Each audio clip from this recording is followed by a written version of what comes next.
KSRTC ബസ്സിൽ കുഴഞ്ഞു വീണ യുവാവ് മരിച്ചു. ബാംഗ്ലൂരിൽ നിന്നും നാട്ടിലേക്ക് വരികയായിരുന്ന കുന്നമംഗലം സ്വദേശി വിജിത്താണ് മരിച്ചത്. ബസിന്റെ സീറ്റിൽ കുഴഞ്ഞു വീണ വിജിത്ത് താമരശ്ശേരി താലൂക്ക് ആശുപത്രിയിൽ ചികിത്സയിലിരിക്കെയാണ് മരിച്ചത്. നെടുമ്പാശ്ശേരി വിമാനത്താവളത്തിലെ താൽക്കാലിക ജീവനക്കാരൻ ജീവനൊടുക്കി. ഒക്കൽ സ്വദേശി സുരേഷാണ് മരിച്ചത്. മുതിർന്ന ഉദ്യോഗസ്ഥന്റെ മാനസിക പീഡനമാണ് ജീവനൊടുക്കാൻ കാരണമെന്ന് ചൂണ്ടിക്കാട്ടി ആത്മഹത്യാക്കുറിപ്പ്. തൃശൂർ അതിരപ്പള്ളിയിൽ വീട്ടുമുറ്റത്തെ കിണറ്റിൽ പുലി വീണു. കണ്ണംകുഴി സ്വദേശി ഷിബുവിന്റെ വീട്ടുമുറ്റത്തെ കിണറ്റിലാണ് പുലി വീണത്. വനംവകുപ്പിൽ വിവരമറിയിച്ചതോടെ ചാലക്കുടിയിൽ നിന്നുള്ള റെസ്ക്യൂ സംഘം സ്ഥലത്തെത്തി പുലിയെ രക്ഷിച്ചു.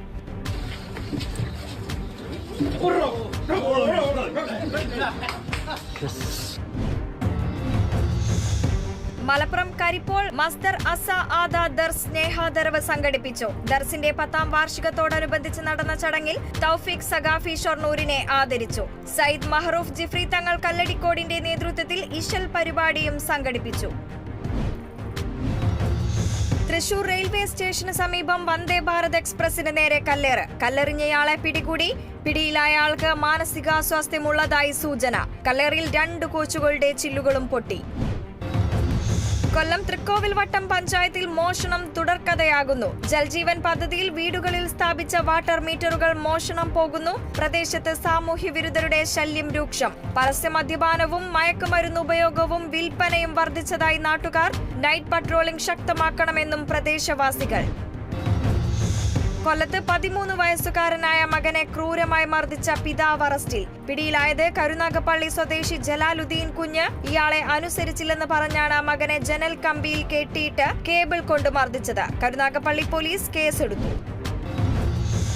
അപകീർത്തി കേസിൽ കോൺഗ്രസ് നേതാവ് രാഹുൽ ഗാന്ധിക്ക് ജാമ്യം. ബംഗളൂരു സെഷൻസ് കോടതിയാണ് ജാമ്യം നൽകിയത്. 40% കമ്മീഷൻ സർക്കാർ എന്ന പരാമർശത്തിലായിരുന്നു കേസ്. ജൂലൈ 30 കേസ് വീണ്ടും പരിഗണിക്കും.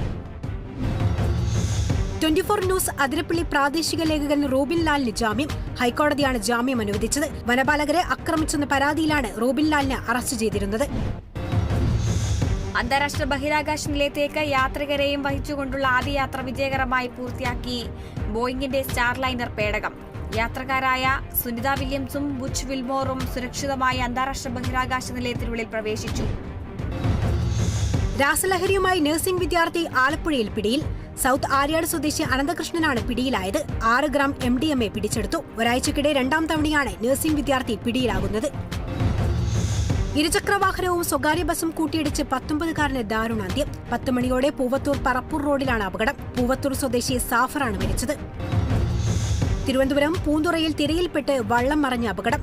വള്ളം ഭാഗികമായി തകർന്നു. അപകട സമയം വള്ളത്തിൽ ഉണ്ടായിരുന്നത് 6 മത്സ്യത്തൊഴിലാളികൾ. ആർക്കും പരിക്കുകളില്ല. എറണാകുളം പെരുമ്പാവൂരിൽ കഞ്ചാവുമായി ഇതര സംസ്ഥാന തൊഴിലാളി പിടിയിൽ. ഒഡീഷ സ്വദേശി സമീർ ദിഗലാണ് 5.5 കിലോ കഞ്ചാവുമായി പിടിയിലായത്. ഒഡീഷയിൽ നിന്ന് കഞ്ചാവുമായി വരുന്ന വഴി മുടിക്കൽ പവർ ഹൌസ് ജംഗ്ഷനിലാണ് ഇയാൾ പിടിയിലാകുന്നത്. കൊല്ലം ചക്കുവള്ളിയിലെ ഗുണ്ടാ ആക്രമണത്തിൽ പ്രതിഷേധിച്ച് ഡിവൈഎഫ്ഐ പ്രതിഷേധ പ്രകടനവും യോഗവും സംഘടിപ്പിച്ചു. കഴിഞ്ഞ ദിവസം നടന്ന ആക്രമണത്തിൽ 3 ഡിവൈഎഫ്ഐ പ്രവർത്തകർക്ക് പരിക്കേറ്റിരുന്നു. കാസർഗോഡ് തൃക്കരിപ്പൂരിൽ ബൈക്ക് അപകടത്തിൽ 2 പേർ മരിച്ചു. മരിച്ചത് പെരുമ്പാ സ്വദേശി ഷാനിദ്, തൃക്കരിപ്പൂർ മെട്ടമൽ സ്വദേശി സുഹൈൽ എന്നിവർ. നിയന്ത്രണം വിട്ട വാഹനം ടെലഫോൺ പോസ്റ്റിൽ ഇടിക്കുകയായിരുന്നു. ആലപ്പുഴ ചത്തിയറപ്പാലം അപകടാവസ്ഥയിൽ. സുരക്ഷാ ക്രമീകരണത്തിന് പോലീസിനെ നിയോഗിക്കണമെന്ന ആവശ്യം ശക്തമാകുന്നു. ഏറെ നാളുകളായി പൊളിച്ച് പുനർനിർമ്മാണം തുടങ്ങിയ ചത്തിയറ പാലത്തിനു പകരം നിർമ്മിച്ച താൽക്കാലിക നടപ്പാലം അപകടാവസ്ഥയിലാണ്.